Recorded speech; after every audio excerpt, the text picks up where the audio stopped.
Tim Hortons is being boycotted. It turns out that the terrorists that were stopped in their final stages that got let into this country on or under the Liberal government, it's somehow the Conservative government's fault. Jagmeet is, we all know, a pussy, and Kevin O'Leary has some very thought-provoking words about Chrystia Freeland and many more things to talk about in this video. Welcome back to the channel. Welcome back to another video, everybody. Before we get into it, I do want to encourage everyone to smash the like button and subscribe if you haven't already. It does really help grow the channel. We are very, very close from 400,000 subscribers, and I would really appreciate it if we got there sooner than later. Without further ado, let's get into this video. So we're going to start off with the polls like we do every single video. You got Conservatives, Pierre Poilievre sitting at 214 projected seats, looking pretty good. Bottom line 181, top end 234. And the Liberals, Justin Trudeau, sitting at 70 projected seats. I do think that in after they do their next retreat, the Liberals, they always do one at the end of August.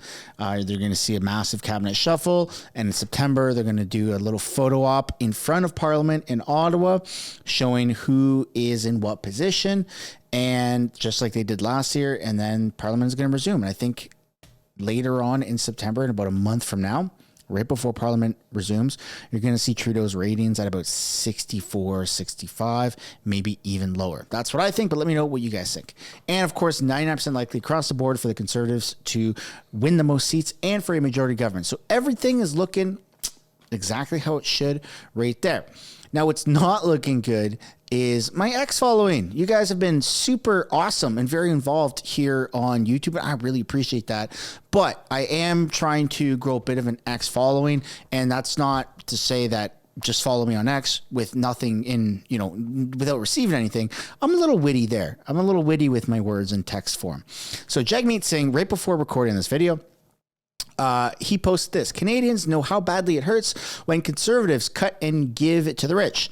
Less help for you, more help for the powerful. Last time Pierre Poilievre had power, he only built 6 homes while letting 800,000 affordable homes be sold off to rich developers.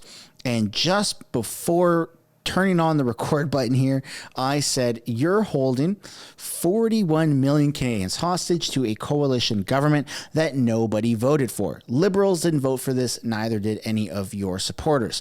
Be a man, a real man, and fight for what you have claimed to believe in, that you will be Canada's next prime minister. Call an election, tough guy, or are you scared? And see, you guys would see this right as it happens if you all followed me on X, which, by the way, the link is below down in the description, and I'll try to remember to put it in as a top comment below. Now, Justin Trudeau is facing a little bit more scrutiny here as he's blasted for a lavish retreat in the Sudbury Holiday Inn. Now, look, I love to pick on Justin Trudeau as much as the next guy. Believe me, look at all my thumbnails and titles, right? One of these days, I swear, it's going to be over.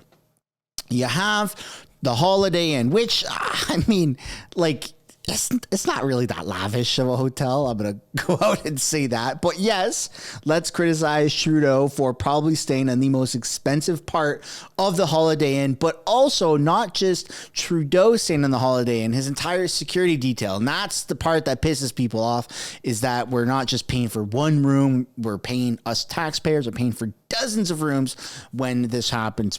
But like, Holiday Inn, yeah, that's kind of on the lower tier. It's like a mid-tier hotel in Canada.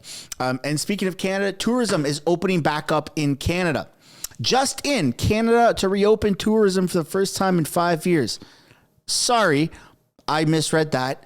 North Korea to open tourism for the first time in 5 years. Wow, good luck to anybody who's doing that. Then you have Joe Biden, who has a call to action. He's claiming that they should beat up or go beat on all of the Republican voters. I don't know. Let's take a look. Let me tell you what our Project 2025 is. Beat the hell out of them. I mean it. Let me tell you. So if Donald Trump said that, or even Pierre Poilievre said that, they would be under the microscope by the media. How dare there be a call to action? That's violence. That's an insurrection, or call for an insurrection. Send them to jail. Craziness. Speaking of craziness, the recent generation, people that are into their 20s something in Toronto, are more depressed and financially troubled than older generations. And I mean, yeah, like Toronto is a massive bubble. Toronto is insane with how expensive things are. And it's not just limited to Toronto. You got all the major towns or cities in Canada. You got Calgary is crazy priced. You got Edmonton is pretty crazy priced. You've got Montreal. You've got Victoria down in BC, Vancouver especially. I mean, it's crazy. And as a younger person in their 20s, living, trying to make a living, it seems like your debt to service ratio, instead of spending 30-40% of your entire paycheck on rent and just living costs, it seems like that's really increased to 50, 60, sometimes even 70, sometimes even 80, sometimes even 90% of your pay just goes towards living and existing. And that's not ever good. That's not how you have patriots. First of all, you're not bringing on new patriots that are like, I really love Canada, because they're struggling. And so something needs to be done. And I don't think the Liberals are the ones to do this, especially when you see stuff like this. There's a robbery at People's Jewelry in Pickering Town Center, and it was captured on camera, just right in broad daylight. I mean, you can't make this up, man. You've seen this in America, right? You see this stuff in America all the time. You can see them right there. They're smashing the glass. Pickering's not a small town either. I think there's like over 250,000 people that live in Pickering. That right there is straight up out of a movie or out of America. Like back when I was younger, I'd see this all the time. Not all the time, but the media sure made it seem like it was all the time happening down in the United States. And just the media made things seem crazy. Like, go to America, you're going to get shot. Go to America, you're going to get robbed. Come to Canada and this might happen. Like, it's very, very concerning, man. I don't think there's been very many jewelry heists quite literally happening in broad daylight, or just ever happening in Canada. So something is wrong for people to think that that's okay, that they can get away with that in broad daylight. Like, come on, man. That's just asking to get in trouble. Very, very bizarre. But let me know what you guys think down below in the comments. Seems like Canada is on a downward trajectory, and we're all just here to watch everything crash and burn. And speaking of crashing and burning, the Canadian military is setting up a display at the X, which is the CNE massive event that happens in Toronto. And it's wild because I feel like the military is at an all-time low right now for new members. I feel like there's more people leaving than there are people that are signing up to join the military, which isn't very good considering Canada already has quite a small military. I would hope that there'd be more patriots, people that are more willing to join the armed forces and be proud serving members of this country. But no, I mean, the woke plague did infiltrate the Canadian Armed Forces, and so there's a lot of reasons to not want to join. And then, speaking of not a lot of reasons, you have Liberal MPs that are blocking people on X, formerly known as Twitter. And this right here is a post by Lee saying, a member of parliament blocking people, calling them out for being traitors to their own people. Shocking. And this kind of begs the question. We've seen this before. You've seen there was a lawsuit by Ezra Levant to our environmental radical minister, where the environmental radical minister blocked Ezra Levant and he sued him for $20,000 or $30,000, right? Ezra Levant sued him, and I believe it was successful. I don't know if public officials should have the ability to block people on social media. You're a public official. You're serving the country, and your job is to provide Canadians equally with information. And when you block somebody, you're preventing that access to information. It just seems wrong. It seems wrong to be able to do that. But let me know what you guys think down below in the comments. And speaking of wrong, there's an older video that has surfaced, or I guess an audio clip here of Justin Trudeau being a terrorist sympathizer, quite literally. Brian Lilly from the Toronto Sun shared this. Lots of people bringing up this clip of Trudeau saying liberals believe terrorists should get to keep their citizenship. And we're going to be talking a little bit more about that in a second, but let's take a listen to this clip. It's the bill that, for me, exemplifies the Conservatives' approach to politics. Because what they get to say with the Liberal Party's staunch opposition to C-24, because we absolutely and thoroughly oppose it, is that, and I'll give you the quote, so you guys can jot it down and put it in a attack ad somewhere, that the Liberal Party believes that terrorists should get to keep their Canadian citizenship. Because I do. And I'm willing to take on anyone who disagrees with that. Because the question is, as soon as you make citizenship for some Canadians conditional on good behavior, you devalue citizenship for everyone. A Canadian is a Canadian. I am just so sad that this is the reality that we're living in right now, where people are actively clapping for that.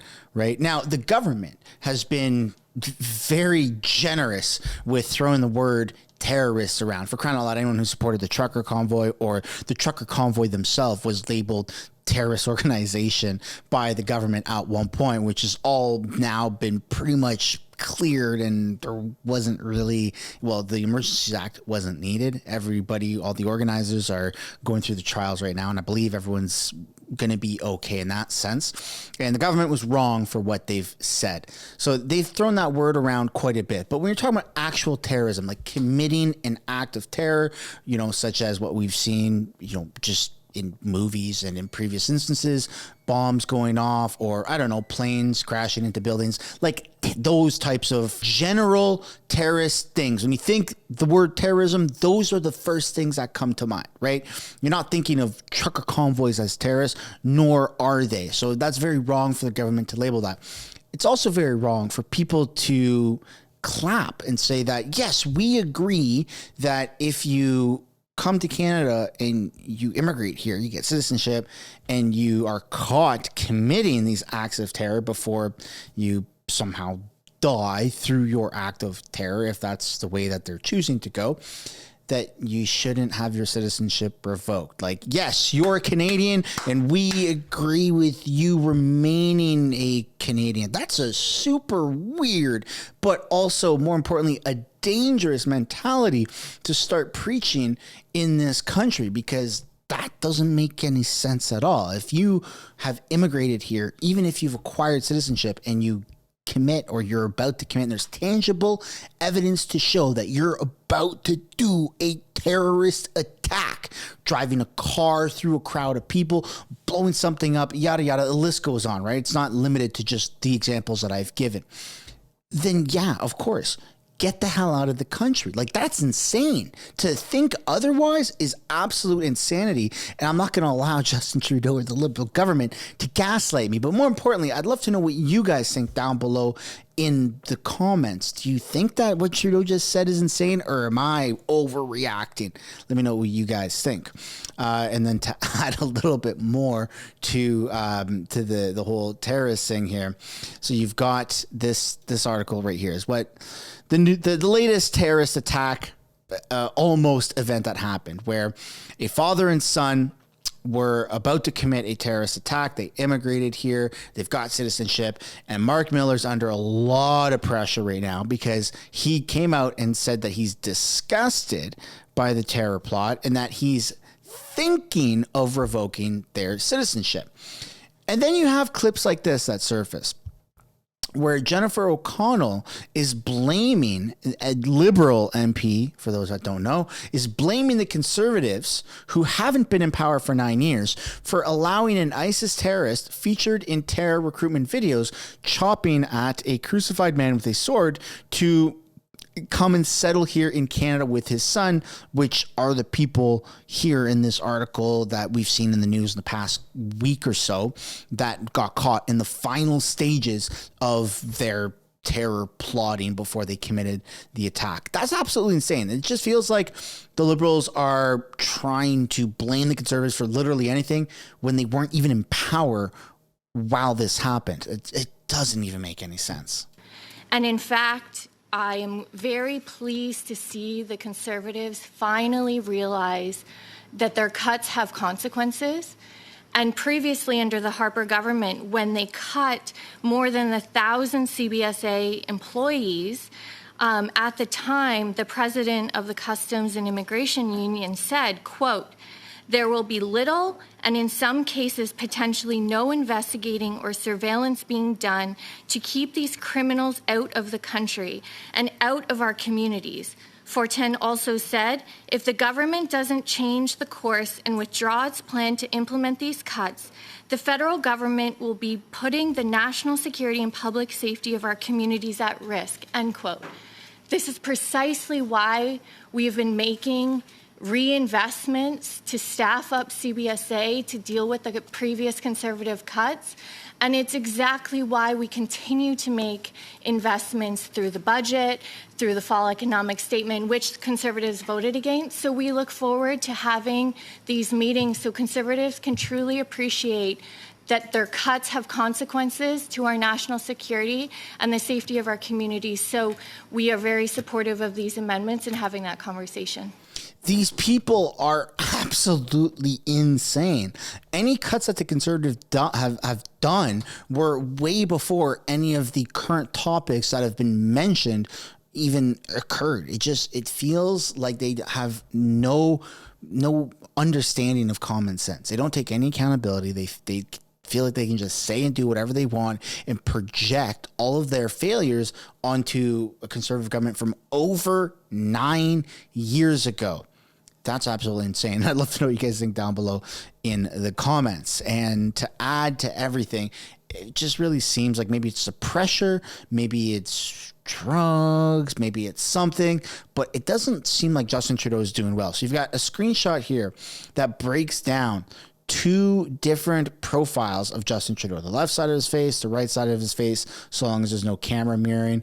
And then how you really see his jawline is extended and you can see his cheekbones quite a bit on the right one. But on the left one, he's got a little bit more pudginess under his neck and looks more like he's well nourished versus the right side. And people are saying that he might just be ill. Justin Trudeau might be ill, whether it's ill in the brain, whether it's an actual illness. But nonetheless, I'd love to know what you guys think down below in the comments. It is kind of crazy that he's lost that much weight. We know Marco Mendicino underwent a massive weight transformation, but that took what seemed like over 12 months, not a matter of weeks like Justin Trudeau. But nonetheless, it seems like there are bigger fish to fry in Canada, just like Tim Hortons. Tim Hortons is facing a massive boycott. So you got people that are flocking to social media saying, boycott Tim Hortons, boycott Tim Hortons. And you might be wondering why. Well, let me explain. Tim Hortons has been, instead of hiring, when you think back 10, 15, 20 years ago, hell, maybe even 7 years ago, or right before Justin Trudeau, so 9 years ago or before, Tim Hortons, along with all other jobs like it, all other fast food joints, all, retail positions, they were all filled mostly by Canadians. Now, of course, we've got immigrants, we've got asylum seekers, you got people here on student visas, right? Like all of that, of course, has existed at a much smaller scale than what we're currently experiencing. The problem with Tim Hortons is instead of giving Canadians first pick at the job, they're not doing that. They are rushing to other countries, specifically India, and they are saying, okay, we're going to bring people on student visas. and we're going to pay them less. And then we're also going to get government grants because it's a student visa, and the government matches a little bit of that money to offset the cost of the employer, in this case, Tim Hortons. So Tim Hortons is saving lots of money, not hundreds of thousands, but millions of dollars by this little loophole system, which is why a lot of other companies are also kind of copying and pasting that blueprint, which is why I'm sure you've noticed, depending where you live in Canada, there are a lot of foreign workers that are doing those jobs instead of it being Canadians, whether that's students, whether that's older people, whether that's anybody like single parents or whatever it is, whoever. It doesn't have to be any of those things, but any Canadian born individual, it doesn't really get first dibs at these jobs anymore, which is very, very problematic. So you see on Reddit here, people are saying, what is the justification for hiring foreign workers for jobs at Tim Hortons? And the top comment is serious answer: to let owners pocket more dough. And that is exactly the reason that I just explained. The government matches some of the costs that are associated with hiring people that are on student visas and work visas and stuff like that. And it just seems like Canada has all of this money allocated to the side for all of these, what's supposed to be beautiful and glorious programs, social programs that benefit people living in Canada, that benefit employers that provide jobs in Canada, but it's really hurting our economy. And boycotting Tim Hortons, never really thought that was a thing, but they have been messing up quite a bit in the past few years, such as during the COOF, I believe they mandated kids at the Tim Hortons camp, which is like one of the biggest camps in Canada, to all get the shoo-doo-doo. And that was something people didn't agree with. So in the past 4 years, this is kind of the second big